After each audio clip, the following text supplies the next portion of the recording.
Pada video pembelajaran kita kali ini, Jendela Informatika akan menyampaikan materi tentang web blog, tema blog, sejarah blog, manfaat blog, jenis-jenis blog, istilah yang digunakan dalam blog, serta struktur blog.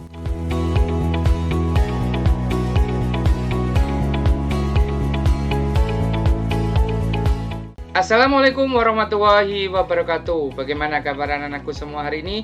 Semoga kita semua selalu dalam lindungan Allah, selalu Allah limpahkan kesehatan dan keselamatan dimanapun kita berada. Pada video pembelajaran kita kali ini, Jendela Informatika masih bersama saya, Bapak Ahmad Haris Yulianto, akan menyampaikan materi tentang web blog. Sebelum kita masuk ke materi pembelajaran kita kali ini, mari kita awali pembelajaran kita kali ini dengan berdoa. Semoga nanti ilmu yang akan kita dapatkan Allah jadikan ilmu yang bermanfaat. Bismillahirrahmanirrahim. Pada pembelajaran kali ini kita akan membahas tentang blog. Dengan tujuan pembelajaran, peserta didik mampu mengenal tentang blog. Blog dapat didefinisikan sebagai jurnal online atau website pribadi yang dapat memuat beragam informasi sesuai dengan keinginan si blogger, yaitu bisa seperti artikel, bisa menampilkan foto, video, dan apapun yang diperbarui secara rutin oleh si pelaku blog. Blog berasal dari kata web dan log. Web berasal dari kata website dan log berarti catatan. Berarti catatan dalam sebuah website pribadi. Blogging dapat didefinisikan sebagai aktivitas dalam mengelola blog, seperti menambahkan tulisan, memperbarui atau mengedit tulisan, atau menambahkan elemen-elemen lain dalam tulisan, bisa menambahkan foto, video, dan lain sebagainya. Blogger adalah istilah yang disebut kepada orang yang mengelola blog atau orang yang membuat sebuah blog. Selanjutnya kita akan membahas tentang sejarah blog. Dimulai tahun 1997, seorang bernama John Berger memunculkan istilah weblog untuk website-website pribadi. Tahun 1999 muncul website blogger.com yang dimana orang bisa membuat, memanipulasi, mengelola sebuah web blog. Tahun 2003, blogger.com diakuisisi oleh raja website dunia yaitu Google. Kemudian pada tahun yang sama muncul CMS bernama WordPress. Hingga saat ini tahun 2024, website pribadi atau blog sudah berkembang sangat pesat hingga tahun 2024. Lalu apa yang bisa ditulis dalam sebuah blog tergantung tema apa yang dipilih oleh si blogger. Tema dapat dipilih yaitu tema yang dekat sekali temanya dengan si blogger. Bisa kehidupan sehari-hari si blog ditulis dalam sebuah blog, kemudian bisa minat atau bakat si blogger ditulis dalam sebuah blog. Berikut beberapa pilihan tema yang dapat dijadikan tema dalam penulisan blog. Yang pertama yaitu catatan harian atau diary si penulis atau si blogger. Catatan keseharian bisa si blogger tuliskan di dalam sebuah blog. Yang kedua bisa berupa ide, opini, gagasan, atau pandangan tentang apapun tentang suatu hal dari si blogger. Yang ketiga, berita terkini atau update berita beserta ulasannya yang dapat dituliskan oleh si blogger. Yang keempat, bisa berupa tips atau trik dalam membuat atau melaksanakan atau melakukan suatu hal. Misal, bagi yang hobinya olahraga bisa memberikan tips dalam berolahraga, atau yang hobinya memasak atau kuliner bisa membagikan tips trik dalam memasak dan ditulis di dalam blog. Atau bisa memilih tema artikel agama, musik, seni, dan lain sebagainya. Bahkan pelajaran atau mata pelajaran atau mata kuliah bisa dituliskan untuk bisa dibaca kemudian hari oleh si pembaca dalam sebuah blog. Pengalaman pribadi pun juga bisa dituliskan mirip dengan catatan harian. Pengalaman pribadi tidak melulu pada harian tertentu, tapi ketika si blogger mendapatkan pengalaman yang bagus yang dapat dibagikan kepada orang lain. Adapun manfaat yang bisa didapatkan ketika kita menulis sebuah blog. Yang pertama sebagai catatan ilmu pengetahuan. Karena agar ilmu pengetahuan itu tidak hilang begitu saja, maka ilmu harus kita tuliskan, salah satunya dalam sebuah website pribadi. Yang kedua, kita bisa membandingkan pendapat kita dengan pendapat orang lain. Karena di dalam sebuah blog, orang lain bisa memberikan pendapatnya akan tulisan si blogger.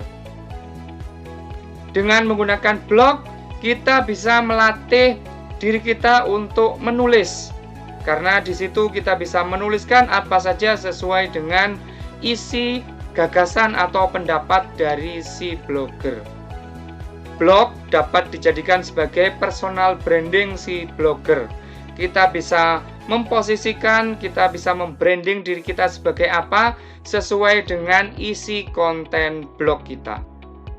Bahkan blog dapat dijadikan sebagai lahan untuk mempromosikan bisnis atau usaha si blogger. Berikut adalah jenis-jenis blog. Yang pertama yaitu blog pribadi. Blog pribadi difokuskan untuk perorangan. Biasanya berisi catatan harian, dokumen pribadi, hobi, minat dari si blogger. Yang kedua, blog niche, yaitu blog yang membahas tentang satu tema tertentu.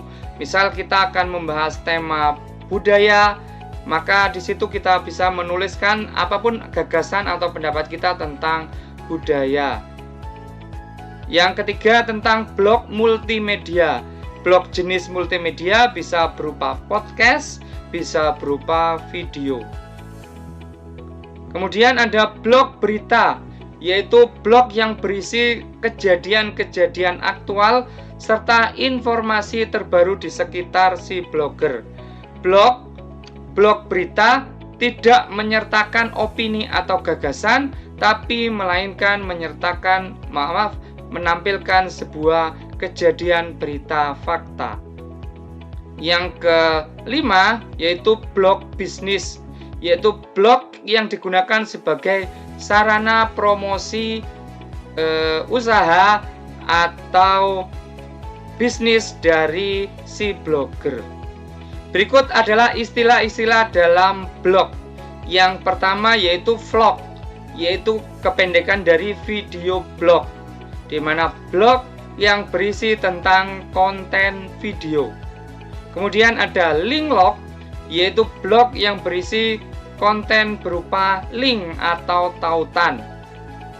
Kemudian ada PH log dari kata foto blog, yaitu blog yang berisi konten berupa foto. Lalu apa saja yang dibutuhkan dalam membuat sebuah blog? Tidak dibutuhkan banyak biaya dalam membuat sebuah blog. Saat ini sudah ada CMS gratis yang dimana si blogger mampu untuk menuliskan isi pendapat atau gagasan atau tema sesuai dengan keinginan si blogger tanpa harus membayar. Contohnya kita bisa menggunakan CMS gratis, bisa WordPress, bisa Blogger. Namun berkembangnya waktu, jika si blogger berencana untuk menseriuskan dalam dunia blog, maka dapat membeli sebuah hosting atau domain pribadi sebagai tempat untuk menyimpan data blog. Berikut akan kita bahas tentang struktur halaman blog. Namun sebelum kita lanjutkan, bagi kalian yang belum subscribe, silakan klik tombol subscribe. Bagi kalian yang menyukai video pembelajaran kita kali ini, silakan klik tombol like. dan berikan komentar-komentar positif untuk perbaikan pada video-video selanjutnya. Selanjutnya kita akan membahas tentang struktur pada halaman blog. Di layar monitor tampil sebuah struktur halaman di mana ada header, ada main content, ada sidebar, ada footer. Kita akan bahas satu persatu. Header merupakan bagian dari blog yang berada di paling atas.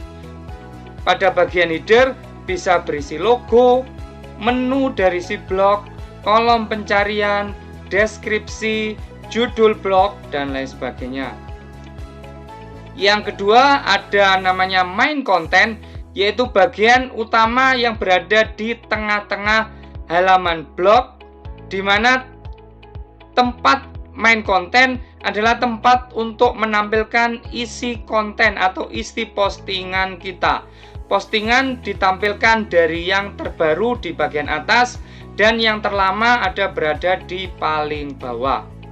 Kemudian ada namanya sidebar, bisa berada di sebelah kiri atau di sebelah kanan dari main content. Berisi judul postingan, postingan yang sering dibaca, ataupun komentar-komentar dari para pembaca. Bisa juga ditambahkan widget-widget yang bisa kita masukkan pada halaman sidebar. Kemudian ada struktur namanya footer. Footer kebalikan dari header. Footer berada di paling bawah dari halaman blog, bisa berisi alamat, bisa berisi narah hubung, link media sosial, dan lain sebagainya. Berikut adalah contoh dari halaman blog. Di paling atas itu ada header, bisa berisi judul blog, bisa berisi deskripsi blog, bisa berisi menu dari blog. Kemudian di bawah header ada main content, yaitu berisi tentang konten atau postingan dari blog kita. Ada judul blog, tanggal blog diposting kapan, jumlah komentarnya akan tampil, dan kategori atau tag dari isi postingan kita. Di sebelah kanan ada halaman dari postingan kita terisi postingan apa saja, kemudian kategorinya, tag, kumpulan tag. Demikian materi pembelajaran kita hari ini tentang weblog atau blog. Semoga ilmu yang kita dapatkan hari ini menjadi ilmu yang bermanfaat. Jendela Informatika ingatkan buat kalian yang belum subscribe, silakan klik tombol subscribe agar kalian mendapatkan informasi terbaru ketika Jendela Informatika memberikan materi pelajaran terbaru. Buat kalian yang menyukai video pembelajaran kita kali ini, silakan klik tombol like serta berikan komentar-komentar positif kalian untuk perbaikan pada video-video selanjutnya. Serta bagikan link video ini ke teman-teman kalian sehingga semakin banyak teman-teman kalian yang mendapatkan manfaat dari channel Jendela Informatika. Sebelum kita akhiri, mari kita tutup dengan bacaan hamdalah. Alhamdulillahirrabbilalamin. Semoga materi pembelajaran kita kali ini menjadi ilmu yang bermanfaat untuk kita semua. Saya Bapak Ahmad Haris Yulianto, Jendela Informatika pamit undur diri. Wassalamualaikum warahmatullahi wabarakatuh.